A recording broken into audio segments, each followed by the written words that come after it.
अस्सलामु अलैकुम वरहमतुल्लाहि वबरकातुहू। सीरत नबी सल्लल्लाहु अलैहि वसल्लम और पार्ट नंबर 8 का दूसरा हिस्सा लेकर हाजिर हुई हूँ। बात चल रही थी कि बारिश हो।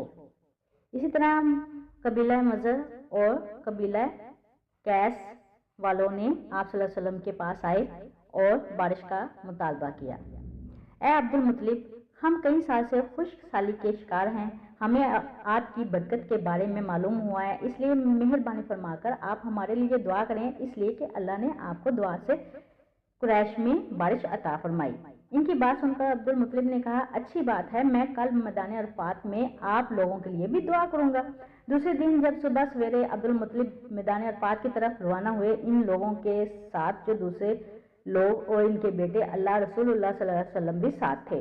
अरफात के मैदान में अब्दुल मुत्तलिब के लिए एक कुर्सी बिछाई गई, वो इस पर बैठ गए। नबी करीम सल्लल्लाहु अलैहि वसल्लम को उन्होंने गोद में बिठा लिया। फिर उन्होंने हाथ उठाकर यूं दुआ की, ए अल्लाह, चमकने वाली बिजली के परवरदिगार और कड़कड़ाने वाली गरज के मालिक, पालने वालों के पालने वाले और मुश्किलात को आसान करने वाले, ये कबीला कैस और कबीला मज़र के लोग हैं। ये बहुत परेशान हैं, इनकी कमरें झुक गई हैं, ये तुझसे अपनी लाचारी और बेकसी की फरियाद करते हैं और जानो माल की बर्बादी की शिकायत करते हैं। बस ए अल्लाह, इनके लिए खूब बारिश बरसने वाले बादल भेज दे और आसमान से इनके लिए रहमत अता फरमा, ताकि इनकी ज़मीनें सरसब्ज़ और शदाब हो जाएं और इनकी तकलीफ दूर फरमा। अब्दुल मुत्तलिब अभी ये दुआ कर ही रहे थे कि एक स्याह बादल उठा अब्दुल मुत्तलिब की तरफ आया और इसके बाद इसका रुख कबीला कैस और बनु मज़र की बस्तियों की तरफ हो गया। ये देखकर हजरत अब्दुल मुत्तलिब ने कहा, ए ग्रोह कुरैश और मज़र, जाओ, तुम्हें सराबी हासिल हो गई।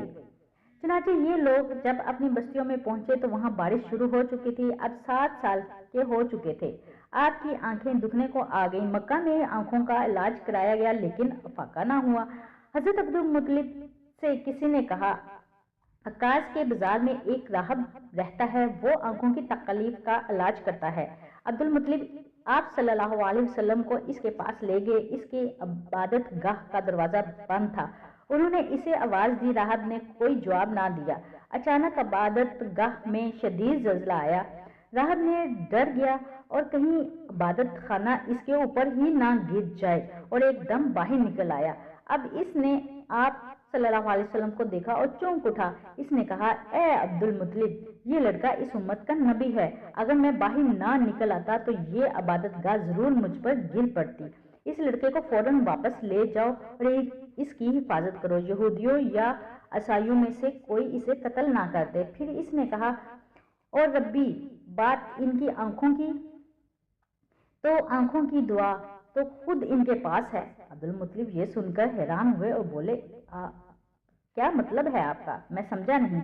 हाँ, इनका लाभ दहन यानी कि उनका लाभ दहन इनकी आंखों में लगाएं, इन्हीं का। चुनाचे उन्होंने ऐसा ही किया। आंखें फौरन ठीक हो गई। पुरानी आसमानी किताबों में आप सल्लल्लाहु अलैहि वसल्लम की बहुत सी निशानियां लिखी हुई थी। इसकी तफसील बहुत दिलचस्प है। बस यमन में एक कबीला हमीर था। वहां एक शख्स सैफुल बिन यजान था। वो सैफुल हमीरी कहलाता था। किसी जमाने में इसके बाप दादा इस मुल्क पर हुकूमत करते थे, लेकिन फिर हबशियों ने यमन पर हमला किया और फिर इस पर कब्जा कर लिया। वहां हबशियों की हुकूमत हो गई। 70 साल तक हबशियों के कब्जे में रहा। जब ये सैफ बड़ा हुआ तो इसके अंदर अपने बाप दादा का मुल्क आज़ाद कराने की उमंग पैदा हुई। चुनाचे इसने एक फौज तैयार की। इस फौज के जरिए हबशियों पर हमला किया और इन्हें यमन से भगा दिया। इस तरह वो बाप दादा के मुल्क को आज़ाद कराने में कामयाब हो गया। वहां का बादशाह बन गया। ये यमन अरब का इलाका था। जब इस पर हबशियों ने कब्जा किया था तो अरब को बहुत अफसोस हुआ। 70 साल बाद जब यमन के लोगों ने हबशियों को निकाल दिया तो अरबों में बहुत खुशी हुई।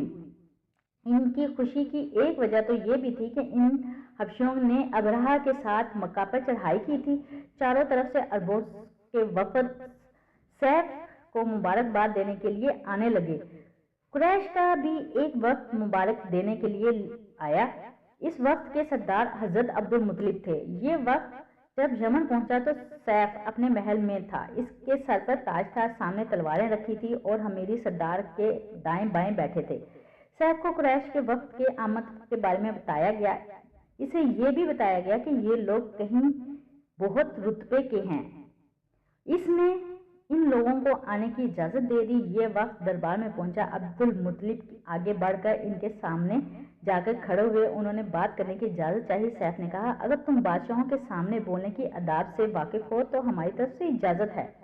तब हजरत अब्दुल मुत्तलिब ने कहा, ए बादशाह, हम काबा के खादिम हैं, अल्लाह के घर के मुहाफिज हैं, हम आपको मुबारक देने आए हैं। यमन पर हबशी हुकूमत हमारे लिए भी बोझ बनी हुई थी। आप सल्लल्लाहु अलैहि वसल्लम को आपको मुबारक देते हैं। आपके इस कारनामे से आपके बुजुर्गों को भी इज्जत मिलेगी और आने वाली नस्लों को भी हासिल होगी। सैफ इनके अल्फाज सुनकर बहुत खुश हुआ। बेख्तियार बोल उठा, है शख्स, तुम कौन हो? क्या नाम है तुम्हारा? उन्होंने कहा, मेरा नाम अब्दुल मुत्तलिब बिन हाशिम है। सैफ ने हाशिम का नाम सुनकर कहा, तब तो तुम हमारी बहन के लड़के हो। हजरत अब्दुल मुत्तलिब की वालदा मदीने के कबीला खजरज के थी। खजरज का कबीला दरअसल यमन का था, इसलिए सैफ ने हाशिम का नाम सुनकर कहा, तब तो तुम हमारी बहन के लड़के हो। फिर इसने कहा, हम आपको खुशामदीद कहते हैं, आपके जज्बात की कदर करते हैं। इसके बाद कुरैश के वक्त को सरकारी मेहमान खाने में डरा दिया गया। इनकी खूब खातर मदाद की गई, यहाँ तक कि 1 माह गुजर गया।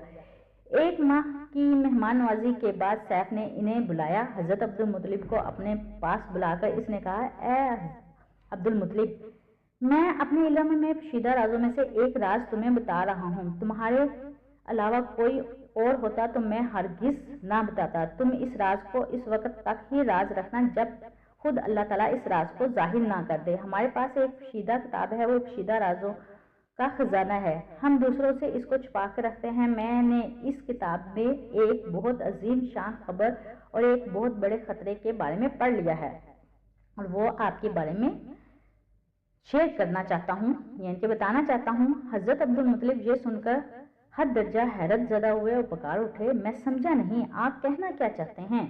सुनो अब्दुल मुत्तलिब, मैं तमामा की वादी यानी मक्का में ऐसा बच्चा पैदा हुआ होगा जिसके दोनों कंधों के दरमियान बालों का गुच्छा होगा, यानी महर नबूवत होगी। तो इसे अमामत और सरदारी हासिल होगी और इसकी वजह से तुम्हें क़यामत तक के लिए एजाज़ मिलेगा और इज्जत मिलेगी। हजरत अब्दुल मुत्तलिब ने यह सुनकर कहा, ए बादशाह, अल्लाह करे आपको भी ऐसी खुश बख्शी मैसर आए। आपकी बैत मुझे रोक रही है, वरना मैं आपसे पूछता कि इस बच्चे का ज़माना कब होगा। बादशाह ने जवाब दिया, यही इसका ज़माना है, वो इसी ज़माने में पैदा होगा या पैदा हो चुका है। इसका नाम मोहम्मद होगा। इसकी वालदा का इंतकाल हो जाएगा, इसके दादा और चचा इसकी परवरिश करेंगे। हम भी इसके आरज़ूमंद हैं कि वो बच्चा हमारे यहाँ पैदा हो। अल्लाह ताला इसे खुले आम जाहिर करे फरमाएगा और इसके लिए हम में से यानी मदीना के कबीला खजरज में से इस नबी के मददगार बनाएगा। मैंने इससे लिए कहा है कि खजरज असल में यमन के लोग थे।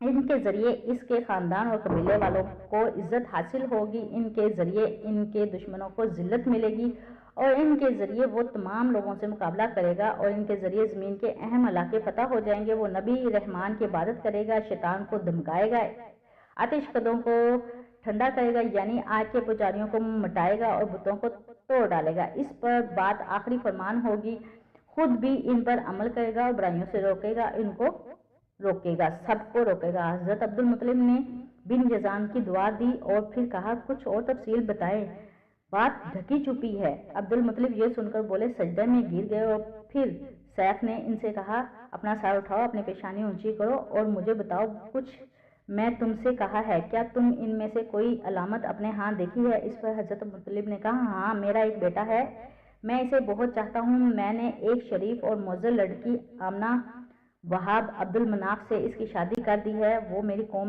में इंतहाई बाइज़्ज़त ख़ानदान से है। मैंने इसका नाम मोहम्मद रखा है। इसके बाप और माँ दोनों फौत हो चुके हैं। मैं इसका चचा और अबू तालिब इसकी देखभाल करते हैं। आप सैफ ने कहा, मैं तुम्हें जो कुछ बताया है वो वाकया इसी तरह है। अब तुम अपने पोते की हिफाजत करो, अपने यहूदियों से बचाए रखो इन्हें इन लोगों में हरगिज़ ना भेजना जो इनको कत्ल करना चाहते हैं। वो इनमें हसद रखते हैं। ये लोग सोच सकते हैं कि ये इज्जत और बुलंदी आखिर इन्हें क्यों मिलने वाली है। ये लोग इनके रास्ते में रुकावटें पैदा करेंगे और ये लोग इस वक्त तक जिंदा ना होंगे कि इनकी औलादें ये काम करेंगी। अगर मुझे ये मालूम होता تو ان کے ظہور سے ہی مجھے موت آ جاتی۔ اس سلطنت کے مرکز کا یثرب ہوگا، کیونکہ میں اس کتاب میں بات پاتا ہوں کہ شہر یثرب ان کی سلطنت کا مرکز ہوگا، ان کی طاقت سرچشمہ ہوگا اور ان دعویٰ حضرت نصرت کا ٹھکانہ ہوگا۔ شارٹ کٹ یہ ہے کہ اس کے بعد اس نے حضرت عبد المطلب کے ساتھیوں کو بلایا۔ ان میں سے ہر ایک کو 10 حبشی غلام، 10 حبشی باندیاں اور دھاری دار یعنی کہ چادریں اور عنبر کے بھرے ڈبے دیے۔ پھر عبد المطلب کو اس 10 گنا زیادہ دیا اور بولا، سال گزرنے پر میرے پاس ان کے لیے خبر لے کر آنا، ان کے حالات بتانا۔ سال گزرنے کے بعد اس کا بادشاہ کا انتقال ہو گیا۔ حضرت عبد المطلب اکثر اس بادشاہ کا ذکر کرتے تھے۔ ان کی عمر 8 سال کی ہوئی تو عبد المطلب کا انتقال ہو گیا۔ اس طرح عظیم سرپرست کا ساتھ چھوٹ گیا۔ اس وقت عبد المطلب کی عمر 95 سال تھی۔ تاریخ کے بعض کتابوں میں ان کی عمر اس سے بھی زیادہ ہے۔ جس وقت حضرت عبد المطلب کا انتقال ہوا، آپ کی چارپائی کے پاس موجود تھے۔ آپ رونے لگے۔ حضرت عبد المطلب کو عجون کے مقام پر ان کے راز دادا حضرت قصا کے پاس دفن کیا گیا۔ مرنے کے پہلے انہوں نے نبی کریم صلی اللہ علیہ وسلم کو اپنے بیٹے ابو طالب کے حوالے کیا۔ اب ابو طالب آپ کے نگراں ہوئے، انہوں نے آپ سے بے تحاشا محبت ہوگی۔ ان کے بھائی عباس اور زبیر بھی ان کا بہت خیال رکھتے تھے۔ پھر زبیر کا بھی انتقال ہو گیا۔ ان کی نگرانی آپ کے چچا حضرت ابو طالب کرنے لگے۔ انہیں بھی نبی کریم صلی اللہ علیہ وسلم سے بہت محبت تھی۔ جب انہوں نے آپ کی برکات دیکھی، معجزے دیکھے، نہ مالی اعتبار سے کمزور تھے۔ 2 وقت سارے گھرانے کو پیٹ بھر کر کھانا کھلانا نہیں ملتا تھا، لیکن جب نبی کریم صلی اللہ علیہ وسلم کو کھانا کھلاتے اور تھوڑا کھانا بھی ان کے لیے کافی ہو جاتا، سب کے پیٹ بھر جاتے۔ اس لیے جب دوپہر یا رات کے کھانے کا وقت ہوتا، سب دسترخوان پر بیٹھتے تو ابو طالب ان سے کہتے، ابھی کھانا شروع نہ کرو، میرا بیٹا آ جائے پھر شروع کرو۔